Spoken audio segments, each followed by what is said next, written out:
تمام دوست احباب کو السلام علیکم۔ دوستو، آج کا واقعہ ہے حضرت جابر رضی اللہ تعالیٰ عنہ کی دعوت۔ واقعہ کچھ یوں ہے، حضرت جابر رضی اللہ تعالیٰ عنہ بیان کرتے ہیں کہ جب خندق کھودی گئی تو میں نے حضرت صلی اللہ علیہ وآلہ وسلم پر بھوک کے آثار کو پایا۔ میں اپنی بیوی کے پاس آیا اور پوچھا کہ تیرے پاس کچھ ہے؟ اس نے ایک تھیلا نکالا جس میں ایک سا جو تھے، یعنی کہ جو 3 کلو، اور ہمارے پاس ایک بکری کا بچہ پلا ہوا تھا۔ میں نے اسے ذبح کیا اور میری بیوی نے آٹا پیسا۔ میں نے اس کا گوشت کاٹ کر ہانڈی میں ڈالا۔ اس کے بعد میں حضرت صلی اللہ علیہ وآلہ وسلم کے پاس لوٹا۔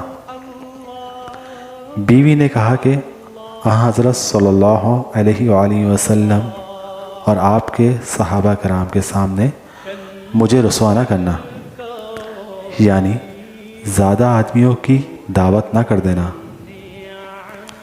جب میں آپ صلی اللہ علیہ وآلہ وسلم کے پاس آیا تو چپکے سے عرض کیا، یا رسول اللہ، ہم نے ایک بکری کا بچہ ذبح کیا ہے اور ایک سا جو کا آٹا ہمارے پاس تھا، وہ تیار کیا ہے، تو آپ صلی اللہ علیہ وآلہ وسلم چند لوگوں کے ساتھ تشریف لے چلیے۔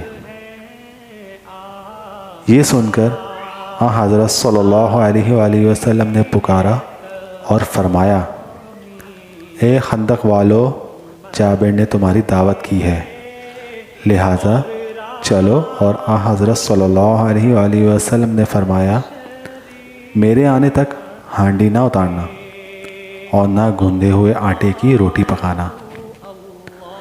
چنانچہ میں وہاں سے آیا اور حضرت صلی اللہ علیہ وآلہ وسلم بھی تشریف لائے، اور آپ صلی اللہ علیہ وآلہ وسلم سب لوگوں کے ساتھ آ گئے تھے۔ میں اپنی بیوی کے پاس آیا، وہ بولی، تمہاری ہی فضیحت اور رسوائی ہوگی۔ میں نے کہا، میں نے وہی کیا جو تو نے کہا تھا۔ بالآخر اس نے گوندا ہوا آٹا نکالا۔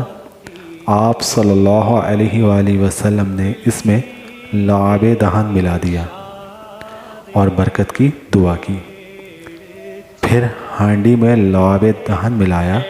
اس کے بعد فرمایا، ایک روٹی پکانے والے کو اور بلا لو جو میرے ساتھ روٹی پکائے، اور ہانڈی سے سالن نکالو، مگر اس کو اوپر سے نہ اتارنا۔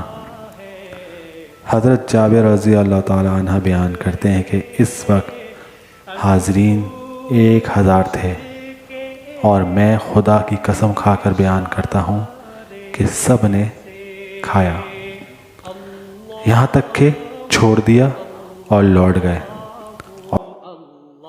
اور ہماری ہانڈی کا وہی حال تھا کہ ابل رہی تھی، اور آٹا بھی اسی طرح تھا کہ اس کی روٹیاں پک رہی تھیں۔ یہ واقعہ صحیح مسلم کتاب الشربہ حدیث نمبر 612 میں درج ہے۔ یقیناً آپ کو یہ واقعہ بہت پسند آیا ہوگا، جو حضور علیہ السلام کا ایک معجزہ بھی ہے۔ مہربانی کر کے میرے اس چینل کو لائک کریں، شیئر کریں، سبسکرائب کریں، بیل کے بٹن کو ضرور دبائیے تاکہ آنے والی ویڈیو آپ کو مل سکے۔ بہت شکریہ۔ اللہ